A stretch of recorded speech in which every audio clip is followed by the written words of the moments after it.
I'm waiting for the time where you actually come in first. You just do it. Just Well, because you always come in no, first. I know, but I'm waiting for the day where now it's not. Now if it happens, it's gonna be just contrived. But I've been waiting for the time where I'll go to speak and you just start, and I can just be like, "What the." I thought you wait because you're doing your Wow. Alex Arion. You pause, you make everyone wait for it. Oh, is that what you thought? Yeah. I haven't done that in many, many years. I know, but it's part of your gimmick. It's Okay. who you be. I suppose. Yeah. Well, hello, everybody. Welcome to the Homewrecker Podcast. I am the Golden Greek Alex Arion, joined as always by my beautiful, lovely, gorgeous, amazing trophy wife, the lovely Monique. Monique, how the hell are you? I'm fan-fucking-tastic. There you have it. Yeah. All right, that's us for this weekend. Until next time, we cue the outro music, and next time we will be anyway. I mean, I don't know where do we go from there? Fan-fucking-tastic, you say? You asked how the hell am I? Yeah. So I wanted to get. All right. Well, there you go. It was a hell yeah kind of an answer. So Yeah. tremendous. Yeah, I'm great. How are you? Great. Fantastic as always. Yay. What's new? What's going on? I've been super busy, but it's great. I have been making organite. It's been raining for the past 2 weeks, so I've only had like a little bit of time to make organite. So I've been doing that in the moments that I have with the weather cooperating. And I've been doing hypnotherapy. So if you're looking for a hypnotherapy session or a past life regression with hypnotherapy, contact me. I am still working on my website. It should be up mid to end of August. Tremendous. Yeah. Where can people find you on social media? You can find me on Twitter at _Monique Giselle _. You can find me on my website, tarotbymonique.com. So you can reach out to me through Twitter. You can reach out to me through my website and contact me if you're interested in a hypnotherapy session. She's quite good. Thank you. I know I'm biased, but whatever. It is what it is. Aw. Well, my instructor said that he was impressed by my work, so that's really good. Well, all right. That's fantastic. Good stuff. Yeah. All right. Yeah, I like when they use the words like impressive. Impressive. Yeah. Yes. Makes me feel good. Quite impressive. Yay. Yeah, so just I've been doing that, and I have something coming up. So the week this episode airs, I have something going on that weekend that I'm really excited about, but I'm not going to talk about it this week. I'll talk about it after the fact. But yeah. Why even mention it at all?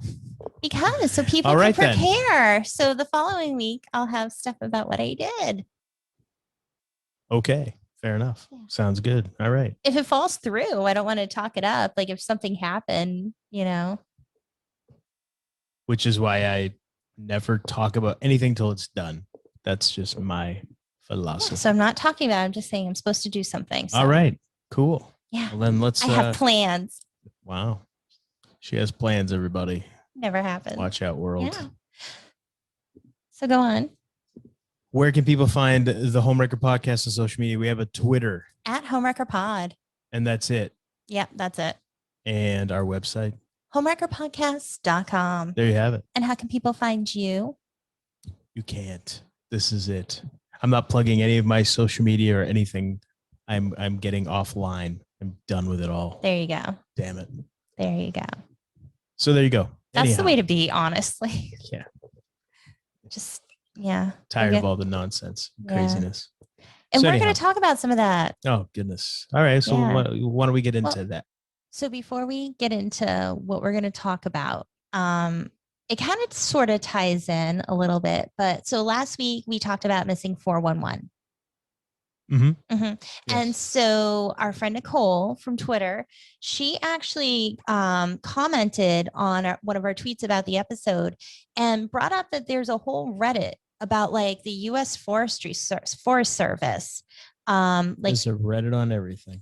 Yeah. And so it's just really interesting because like I looked at it and I'm like, yeah, basically like goes, a lot of it is like missing 411 stuff, all these weird, creepy things that happen. And speaking of weird and creepy, like I thought that was just really cool. It's like, oh, there's a Reddit there that we can check out and read. And speaking of weird and creepy, this morning you brought something up to me that was kind of weird about the Bermuda Triangle. What a segue. I was waiting for something weird and creepy. Like, what? Oh. The Bermuda Triangle is weird and creepy. And me trying to say it where I mess up and can't is kind of weird too. All right, then.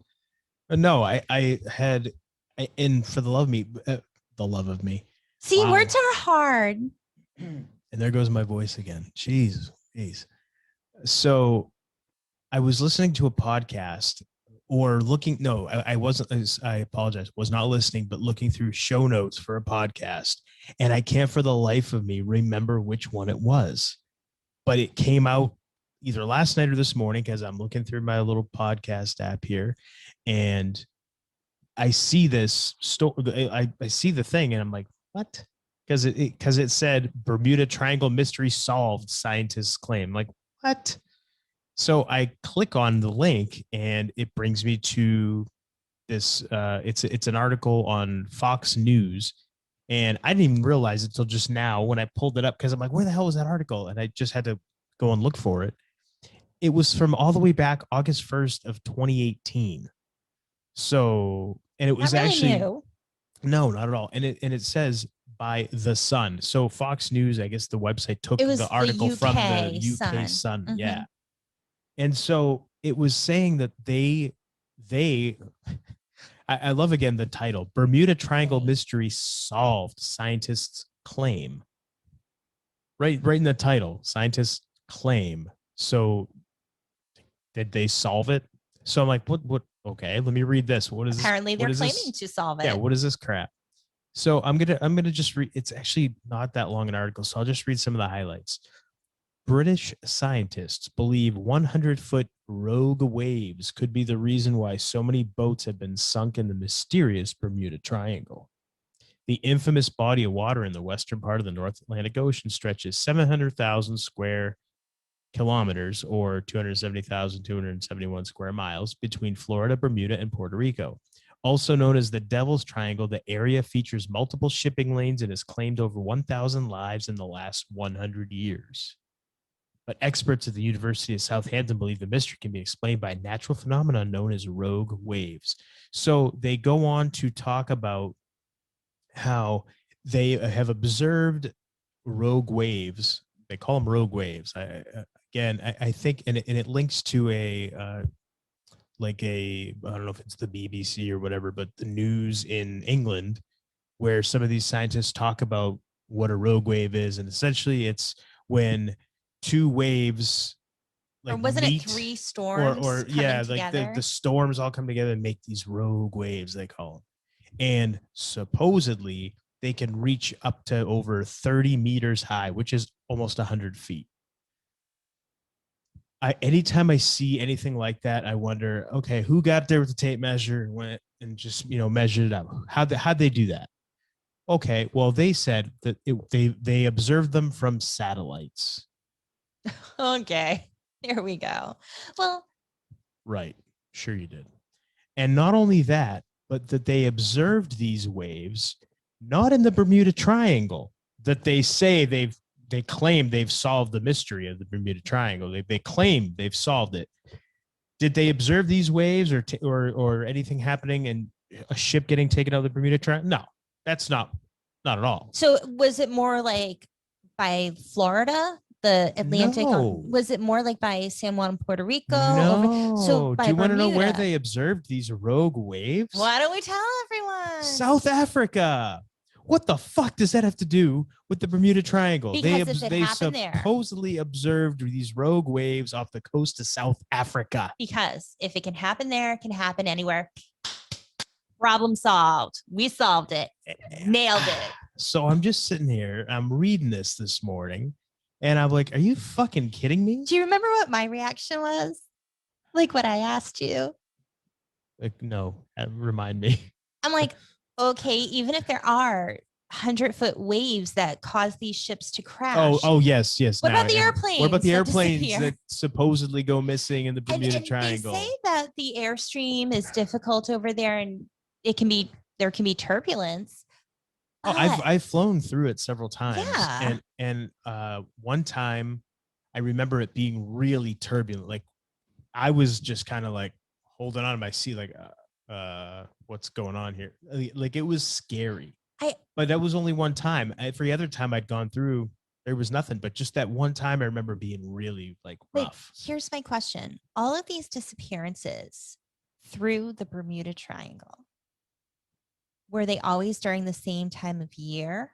I'm sure these are the things that I think we would have to look at. When did they happen? What time of year? Like seasons, because down that way hurricane season is, I think, around the fall.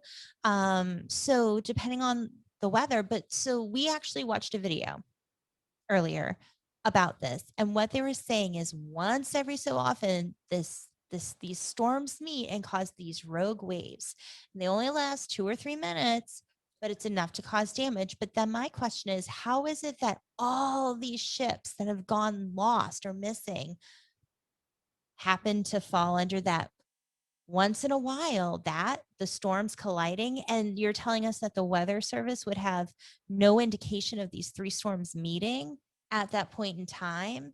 It just... And what you said, the planes, what about all the missing planes that have gone down in that area? How do you explain that? I was like, now planes fly higher than 100 feet. You'd like to think, right?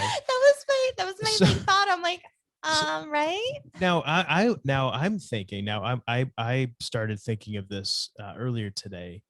What if the Bermuda Triangle, it's a legit area, you can look at it on a map and everything, and Google and get different images of it and all that kind of stuff.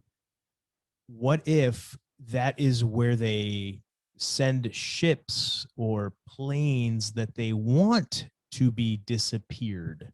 When I say they, I mean whoever they is. But us. Yeah, right. But like if you want to get rid of someone or something that's on a ship or a plane or whatever, yeah. What if that's where they decide we're going to do it there for whatever reason? Well, is there some kind of maybe there is some kind of environmental anomaly that happens there? Maybe there's something with the atmosphere there. I don't know. Maybe it's just somebody said it one day and they went, hey, that sounds good. And the fact that it's a triangle has some kind of esoteric meaning. Miami-ish, like that coast to Bermuda to like San Juan, Puerto Rico, that coast. Yeah, maybe just the fact that it's a triangle has, like I said, an esoteric kind of meaning, and that's why they call it the Bermuda Triangle. And I don't know, maybe I should get out the gematria calculator and see, does that mean anything if you go and interesting punch that in? I have not done this. And like some people think that that's where Atlantis is, somewhere deep under the ocean in the Bermuda Triangle. That's a thought. Yeah. Sure. But I don't know. I don't know if to claim that this is solved. Yeah. Oh, okay. Here you go. Bermuda Triangle. Look at the numbers. 6633. Sorry, I don't have my glasses on. It took a moment. And it's also known as the Devil's Triangle, right? Devil's Triangle. So let me type in Devil's Triangle here in the Gematrinator. That's a 4-4 and a 5-5. So I don't know. I don't know. Maybe it has nothing to do with that. I don't know. It just popped into my head. I'm like, oh, let me pop that in there and see if there's some kind of numerological meaning behind it. But what if the whole, because that's actually something that has fascinated me for a long time, but I've never really looked into it more than just in a passing kind of way. But I've always wondered about that, like the Bermuda Triangle. What is going on there? What is the story? What's the theories? All that different kind of stuff. But to say you solved it, yeah, I can only say this, and I'll let you finish. If they're saying they solved it, I feel like maybe there was never anything going on there to begin with, or like I said, it's just a place that they send stuff that they want disappeared. Off that thought, it makes me wonder: was it couple things went missing in that area and they thought, oh, there we go, perfect, we'll give it a name and now we can use that? Or was it something they created on there and that's just kind of, Well, because if you think about it, all the shipping lanes that go through there's Yeah. tons of ships that go back and forth there. So if you have a couple that you down for whatever reason, or you sink a couple boats here and there for whatever reason, or maybe shoot down a couple planes for whatever reason, and then you just say, oh, well, there's this mysterious stuff that goes on there. I don't know. It's crazy. But Just don't you- weird how that ship just vanished. I don't know what happened to it. but I also wonder if they saw these 100-foot rogue waves using satellites off the coast of South Africa, why wouldn't they see it over there in the Bermuda Triangle? And if they're saying it's off the coast, wouldn't that make a difference between the coast and the middle of the ocean? You would think. These are just thoughts that are going You through would- my head that make me wonder. You I'm would not think. I'm not a scientist, so I don't know. I know nothing. I'm pretty confident that most people that call themselves scientists are not scientists either. Not really a true scientist. Hey, trust the science. Yeah, trust my ass. Did I ever bring Anyway. up the cycles of science and faith? No. So I was What do you mean the science? so of like cycles and it faith? seems in history, for whatever you can take and believe from it, but in history it seems like there are these cycles that happen where there are periods where it's very faith driven and people are more like believing in faith and things that happen. It's because of faith. I don't want to throw in religion because it's different religions. So I'm just trying to use an all-encompassing word. Sure. But then what happens is science starts coming in and they start using science with things and people stop having faith in these miracles and these things that are happening. And they say, oh, it's science and explain everything. But then after a while, the faith comes back and it's cyclical. So it just makes me wonder, we've been in such like this scientific period where, and everyone's now trust the science, that it makes me wonder, like, and with so many people kind of like realizing all the bullshit going on in this world and becoming more spiritual lately, it makes me wonder, are we heading into that faith-based cycle coming up? Could very well be. I mean, you could argue that you were saying not religion but faith. You could argue that science now is a new religion. Yeah. Or, I mean, that's. But that's almost how it is. It's like you take one and you swap it out for something else. Yeah. And the only reason I'm using faith, because you could use religion, but because there's so many different kinds, it's not like it's one exact religion. Right. It's, I guess you could say just religion, but I think faith is more of like, there's that, we don't need the science because we feel that this is what it is, or believe, or however they wanted to put it. But yeah, it makes me wonder, because everything's like science, and we know everything. Kind of like, we knew, climate change, that, what was it, 2010? The Polar ice caps would be totally melted. Never watched the Al Gore documentary. Nor never have I.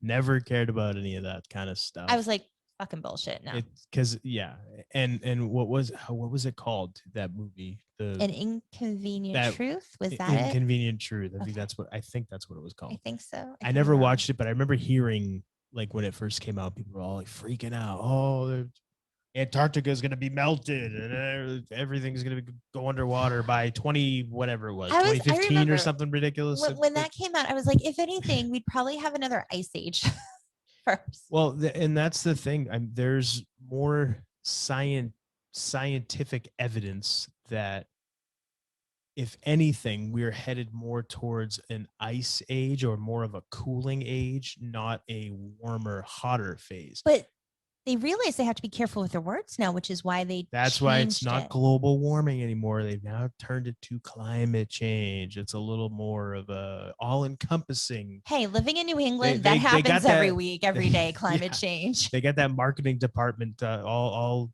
set to go, and they're like, oh, alliteration, CC, climate change. Oh, that sounds better. Oh, and it doesn't We matter. can be wrong. It doesn't matter what happens, Yep. because we can just say, well, it's climate change, Yep. and it's boom. There you go. Your catch-all. for yeah. Anyway, yeah, I never.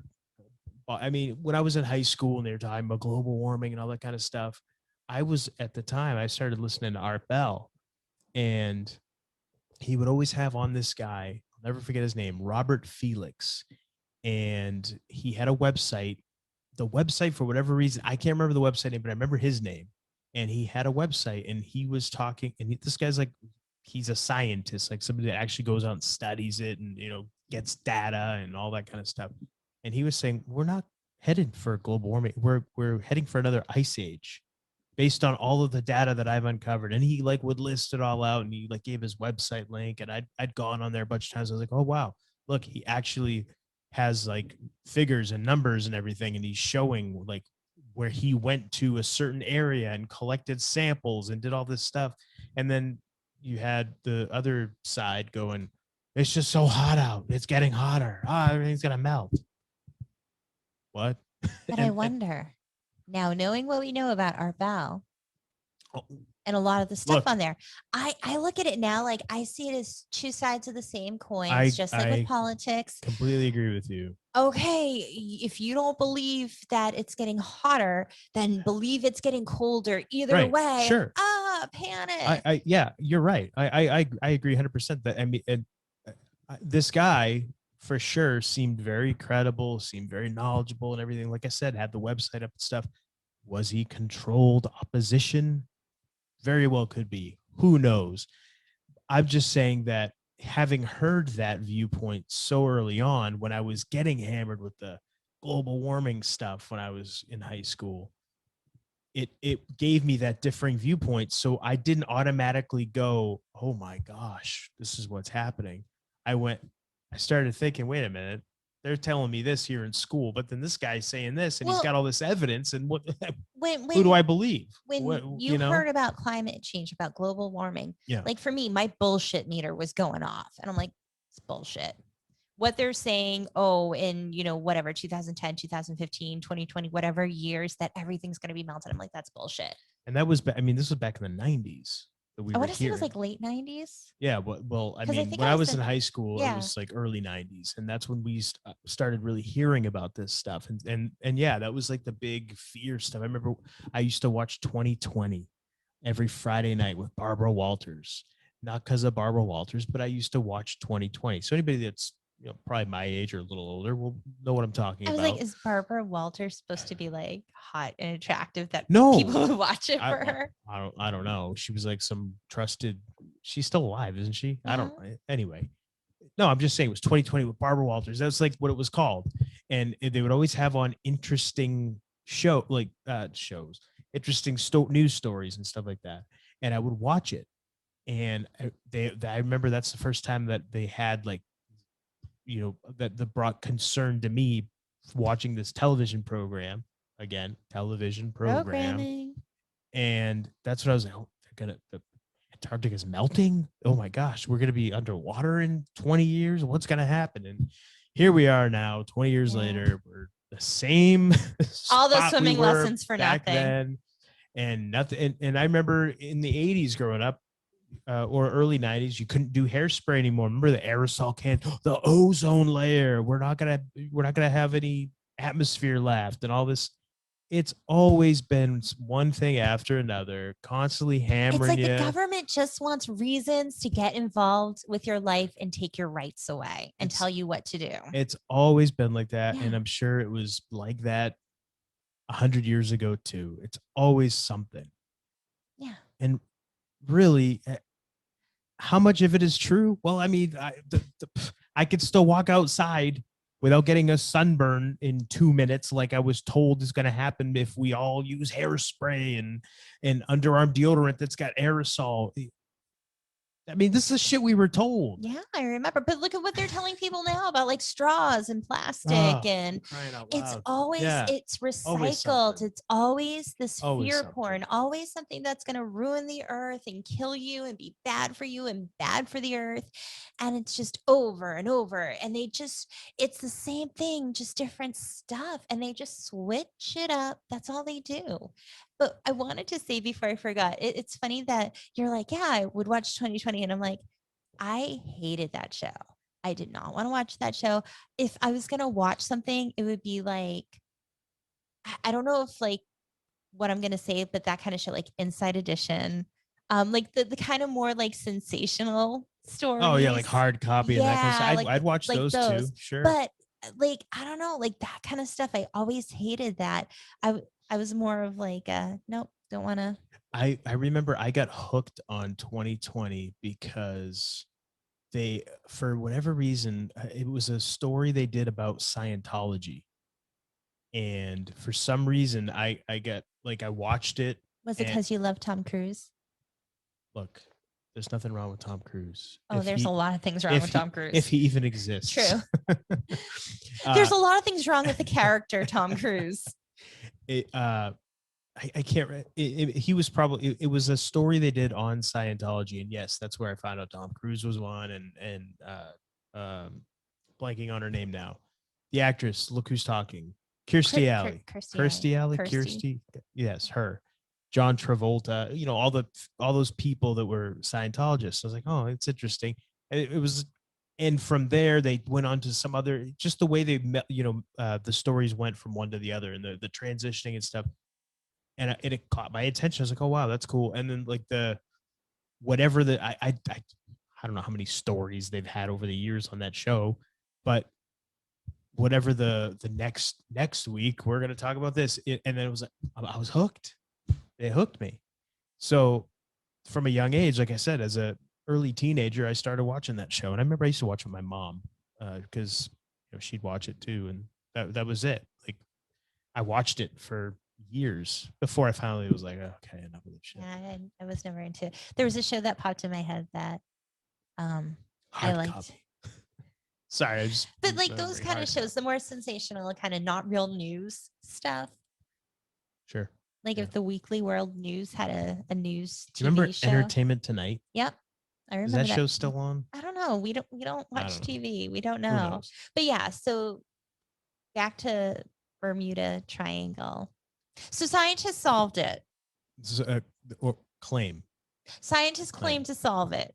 And again, it was an article from 2018. I don't know why it just happened to pop up and enter my world today, but here you have it. The Bermuda Triangle. Yeah. Maybe we'll do an actual show on like, we the should theories and on stuff the Bermuda, because I want to look up like all of the stuff. We'll like look when it up things later. happen. I know I'm getting something else because we also talked about climate change and weather and all that stuff that's going on. So today I saw a news article that said, I'm going to read it. Oh, geez. Brace for flooding. A moon wobble is coming, NASA warns. So apparently there's a wobble in the moon's orbit. And it's What's causing... a wobble? Yeah, exactly. What the fuck is a wobble? What is a wobble? I can't find wobble defined in any of these articles. So is the moon like wobbling? I don't know. Because before it wasn't in our atmosphere and now it is in our atmosphere. I don't think they have a clue. What do you mean they don't have a clue? They make it all up. This is true. They make it all up. It's all made up. A wobble. A wobble. Well, do you like that? Did they fucking take a field trip to the fucking third grade class? Say, hey kids, what's a cool word we can call wobble? Fucking A. Shit. Now I'm fired up because this shit pisses me off. What are we fucking 12? I'm gonna read wobble? This. I'm gonna read this. A fucking wobble. Okay. Thanks to a quote unquote wobble in the moon's orbit, and this is from USA Today, and rising sea levels. So it sounds like a combination of the wobble and rising sea levels. Every coast in the United States will face rapidly increasing high tides that will start, quote unquote, a decade of dramatic increases in flood numbers, unquote, in the 2030s. The conclusion, which was published in the Nature Climate Change Journal by NASA Sea Level Change Science Team from the University of Hawaii, has to do with the moon's orbit, which takes 18.6 years to complete, according to NASA. Of course, they know because they make it all up. For half of that time period, Earth's regular daily tides are suppressed, with high tides at a low average and low tides happening at a higher rate. In the other half of the cycle, the opposite occurs. High tides get higher, low tides get lower.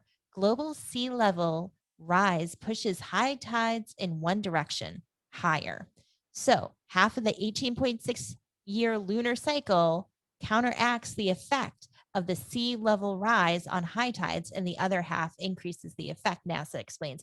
Okay, I'm confused. So if the lunar cycle is 18.6 years and half of that is doing the opposite of the tides, like half of that is tides do one thing and then the other half, why haven't we had this issue before? For the past 100 years, why has this not been an issue? Because it wasn't a wobble. Oh, because now there's a wobble. It's fucking stupid.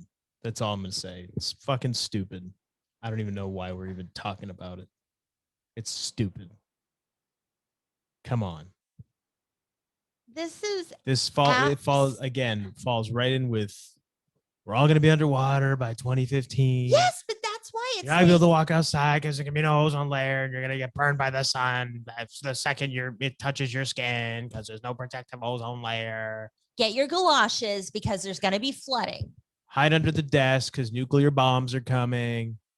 Wear your fucking mask when you go outside because now there's variants and it's all the same. It's fear-based and it's almost bullshit.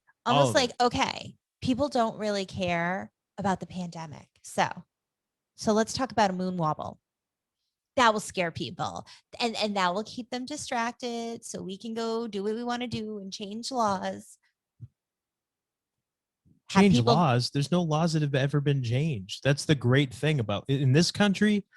There have been very few laws that have been changed. Well, there just recently, Florida mandates. Well, no. Like Florida made laws, like the whole protesting thing.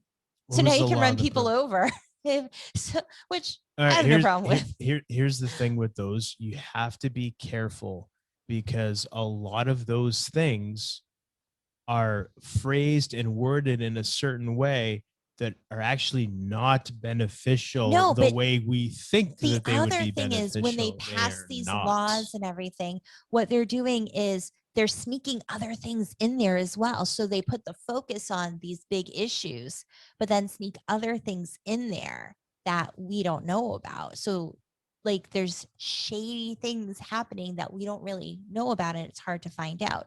So a lot of times it's like they want you distracted. Hey, pay attention to this. Be occupied by this. Right. Yeah. Okay. So it's like, what can we do? People don't care about the pandemic. Moon wobble. There we go. That'll freak people out. Is this like a story that caught on, or is this just some random thing you saw? Is this like big news that people are talking about? It just came out. Because I don't know. I saw it today. So it was published July 13th.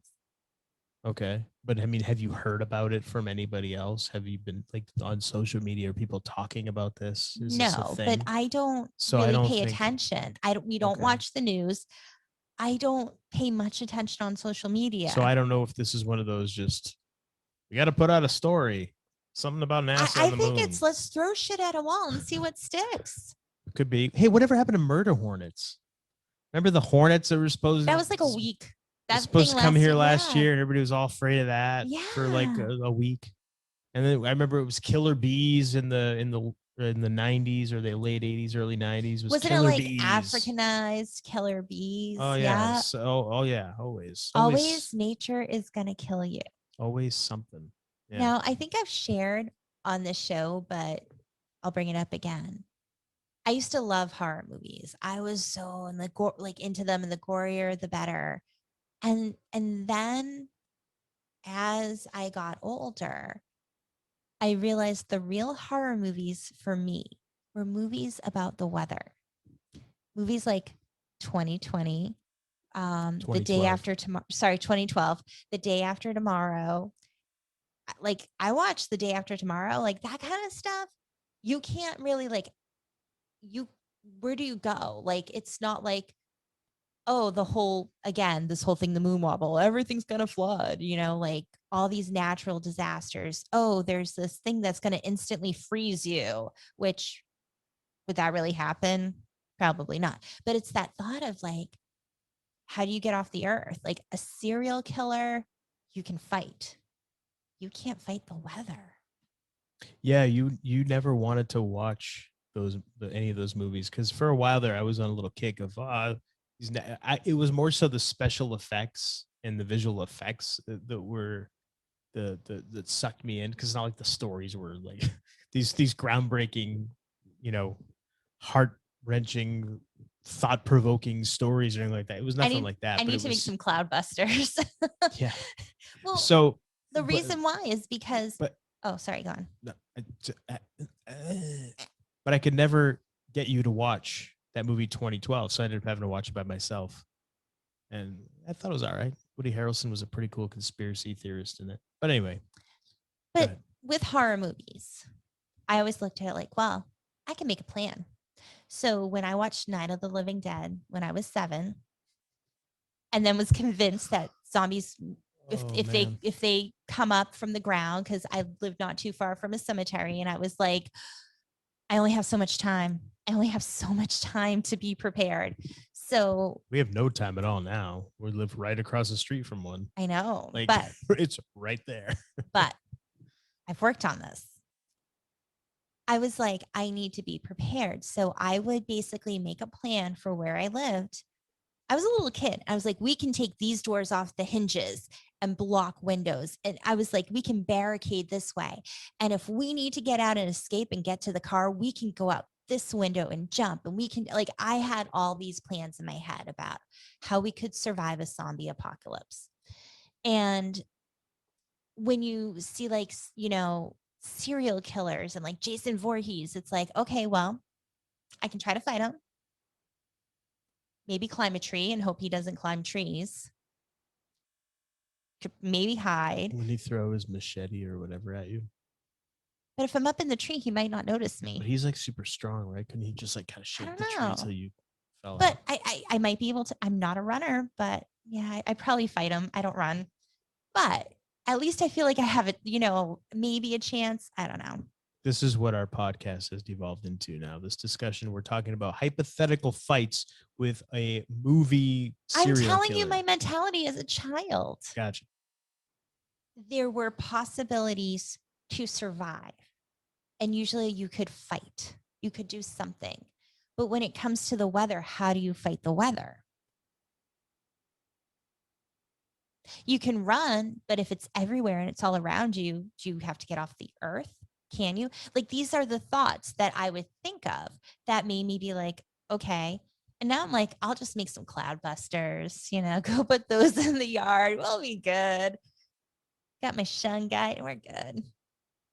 But no, that was my mentality. Does that mean that we can watch 2012 now? No, I don't care. My taste in movies has changed so much. We were talking about this the other day. How just our movie tastes have we don't really find movies that I don't know that appealing. There's really nothing. It's more so documentaries now, but even those. Well, because even with that, a lot of it feels like okay. Well, it's somebody trying to prove their point, and can you really trust it? It doesn't mean that it's true. That's always what they've done. Yeah, no, I know, but even lately, a lot of the stuff we watch, it just makes me wonder. Like, I don't know. Everyone always has an agenda. Yeah, but that's nothing new. I know, but I'm just telling you, I've been picking up on that more. Gotcha. Yeah. So I just look at it like, I don't know. I don't really care. There's nothing that makes me feel like, oh, I need to watch this. Everything's like, eh.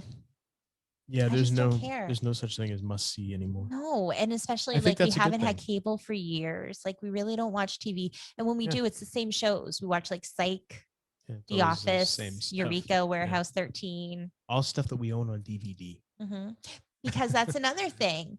If you stream it, they will change it on you. Change stuff now. Yeah, it's crazy.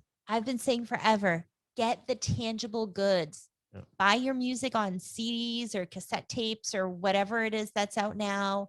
and, get the DVDs or even the VHS tapes, whatever you can, get it tangible, because they're changing those movies, those TV shows, they edit it, they change it to what they want. And if there's something that was fine years ago, but is now deemed offensive, they're going to take it out or they're going to edit it on you.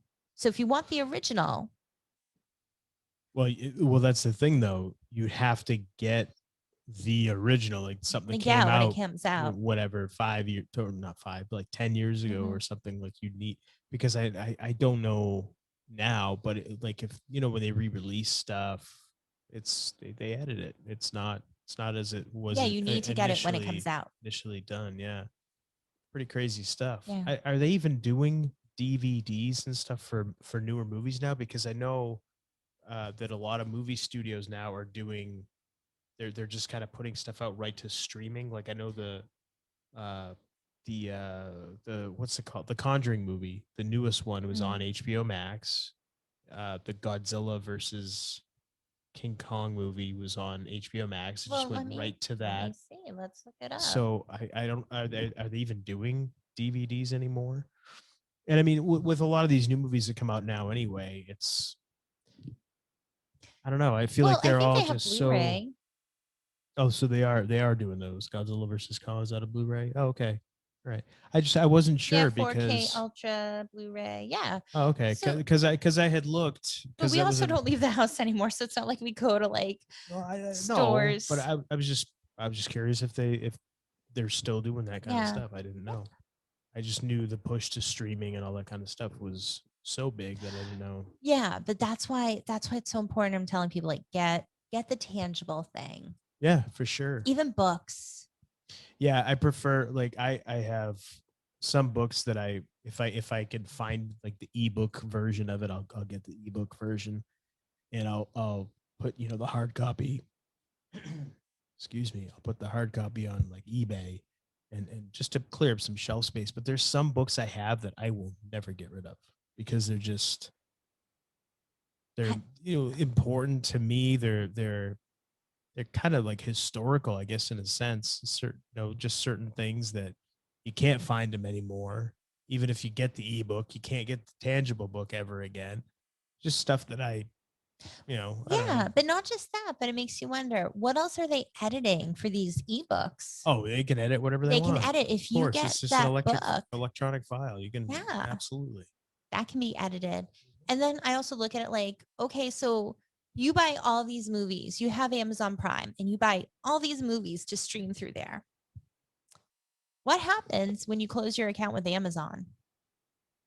I believe you still keep things that you've purchased. What happens if something happens and you lose all your movies? Will they give them back to you? Will they say, oh, we have on record you purchased it? I don't know. I'm just saying, like, if a glitch or something happens, it just makes me wonder, like, so when we had Comcast, you could buy movies through Comcast. But once you got rid of Comcast, you don't own those movies anymore. You only have them as long as you have that service. Right. And I mean, yeah, no, you're absolutely right. I don't really have a counterpoint to that.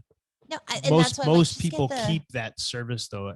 I think if you're the type of person, and I'm stereotyping, and I'm lumping everybody into one category here, but if you are, say, a cable subscriber, Comcast, I hate using the name, but if you have them as a service and you are spending whatever $200 a month, we'll say, for your internet, phone, cable, and you are the type of person that will buy movies when they come out, you want to get the latest on-demand release or whatever, and it's not free yet, so you want to see it right now, and you're going to pay $20 for it.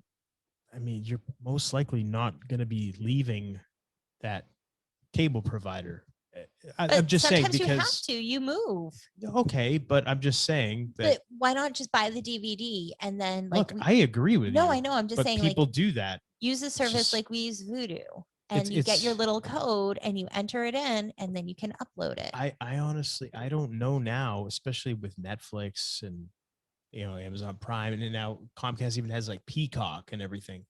are people even buying movies anymore? I don't know that people buy them anymore because why would you need to?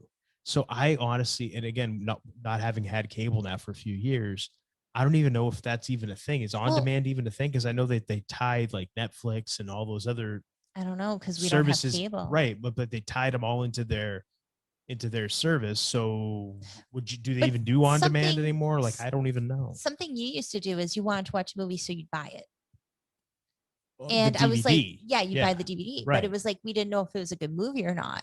right. So I'd be like, well, let's watch it first and make sure we like it before we buy it. But if it's something you like, definitely buy it.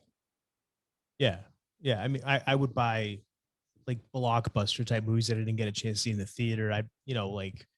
Like any like the like X-Men movies, for example. I liked the X-Men movie. So if like I didn't get a chance to go see it in the theater, I'd get the DVD because I'm like, I'm probably gonna like it, or the Blu-ray, whatever Yeah. it Or was. something like you're pretty sure you're going to Something I'm like. pretty Yeah. sure I was like, I'd just buy it. But yes, there were times where I'd get like a movie or two that I I I had only heard were good, but I didn't know for sure that they were. And then I'd buy them, and I was like, yeah, it sucked. And you'd be It let down. happens. But Yeah. you know, It happens. but I was always one that I would not pay for something I couldn't hold. But again, there's people that will. You know, you got a date night, whatever, significant other. You're sitting on the couch, looking for something to do. You don't want to leave the house. Oh, look, this movie's here. Ah, it's only $15 to buy it to watch. All right, or whatever, $10 to rent. I can remember there were people I knew that would just rent the new releases all the time when they would come out on demand, and they just pay the $5 or whatever it was to rent it, and you get it for 24 hours or whatever. And there were people that would do that all like every night. They Hey, would just go home. They didn't watch cable. They would just rent the I movies used to on be an demand. assistant manager at Blockbuster. People would come in all the time renting movies. Sure. Yeah. I used to rent movies all the time when I had my block. I remember how excited I was when I got a Blockbuster card. I was so excited. I was like, oh man, I'm a grown up now. I got a Blockbuster card. I've got a I can Blockbuster card. I can I'm good rent to my go. own Yeah. movies. You know, I mean, those are the things. Like, and it makes you wonder now. Like, I'm thinking about it, bringing up the Blockbuster card. What are kids nowadays? What are they? What's their I got a Blockbuster card moment? Like, what are they? But What do having they do? going to Blockbuster and those kinds of things, it wasn't just about renting the movie. It was about like going somewhere. Yeah, It was like, oh, well, let's go to Blockbuster because you go, there's stuff on, like movies playing all the time on the monitor, like on the TVs. yeah. There's like other stuff there, and you can get candy and popcorn. There's games and different movies and everything. So, Yeah, it was like you go there to find something to do. yeah, like you'd hang out. But that's the thing. Like now, what are what's the current generation or the generations coming up? What's their Blockbuster? Everybody's got a phone. Yeah. You got everything on the damn phone or on the TV or on the gaming system or whatever else it is. You know what? What is everybody's, what's their thing that they can go do? Like, do kids still hang out at the mall? Is that still a thing? Like what do people do now? Like, I what never do kids liked them. do? Well, you know, like my Blockbuster thing is, I guess you could say, like, I just love like going out on the deck and just like looking at the trees and nature, all the birds, the squirrels. I know what you like to do. I'm saying what are I know. kids I'm now? just sharing, like, What are they that's my gonna new do? Blockbuster. Yeah, I don't know. it's interesting though. You think about it, like what are our kids? What's their I got a Blockbuster card moment. Like what what I was never like, I got a Blockbuster Well, card, but okay, that was my thing, I guess. I'm the only jerk that felt that way. I don't know. But that was a big for me it was a big deal because Blockbuster was so it meant that I was an adult. I was officially an adult. I could now get my own Blockbuster card. I remember I felt the same way when I got my own library card. When I actually went to the library myself and got my own library card, I felt the same way. Like, wow, I'm a responsible adult. I have my own library card. I got that feeling when I could go into 18 plus shows, like without like having to know somebody to like get me in. But yeah, I'm 18. I'd go to a lot Shows. anyway. Yeah, like You- punk so- shows, music shows. Thank you for clarifying. Yes. I was like So like clubs. 18 plus shows, huh? Oh, I didn't even. Yeah. Well, That's what we why call it. Like the music. I'm like, You go thank listen you to for bands like clarifying. punk, ska, rockabilly, I like all that get music. it. I know I didn't this, even but think I'm about that, saying like for 18 people plus. watching or listening. Oh my goodness. No, not those kinds Yeah. of shows. Yeah. Oh, you sure about that? You sure about that? Yeah. So anyhow. So Yeah, that's I it. didn't mean that. I meant the music. Because I don't know why they did that. Like they'd have shows like all ages and 18 plus. And then 21 plus makes sense because then Oh, there's the bar. alcohol, right? But they would have all ages and 18 plus. I'm like, why 18 plus? Like I get the 21 plus, but why 18 plus? But that was something where I just used to usually go, and if I knew somebody I could get in. I always found that stuff funny because when I was playing music in high school and I was in a band and everything, I was 16, 17, and we'd be playing clubs that were 21 plus. Like I'm allowed in here to play, but I'm not allowed in here. You know what I mean? It's just kind of like, okay. And I wasn't a drinker anyway. I didn't drink or anything like that when I was in high school, so didn't matter what. It's not like I was hurt that I couldn't get a beer or anything like that. It didn't bother me, but I always thought it was kind of funny that I was allowed in there because I was in a band or whatever, and I was going to be playing, but I couldn't.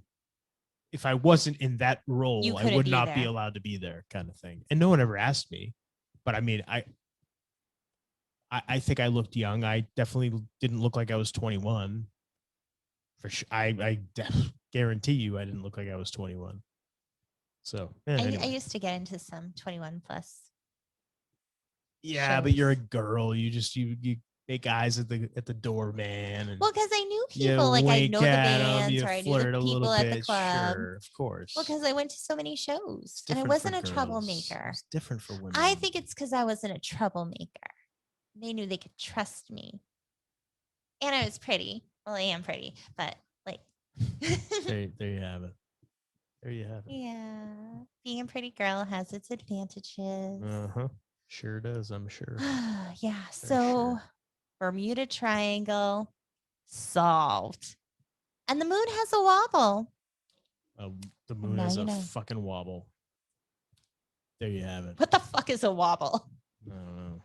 But If you know, let us know. let us know. We went over social media and stuff at the beginning of the show, so we're not going to do it again. Because that's how we Did we roll. do us? We did. The show? Okay. We did. You should know by now if you've been We did. listening. Yeah. So until next time, I am the Wobbly Greek. that was horrible, but I'm leaving it in anyway. Like I'm wobbly. a Wobbly Greek. Alex Arion, and I've been joined, as always, by my beautiful, lovely, gorgeous, amazing trophy wife, the lovely Monique. And you've been listening to the Homewrecker Podcast.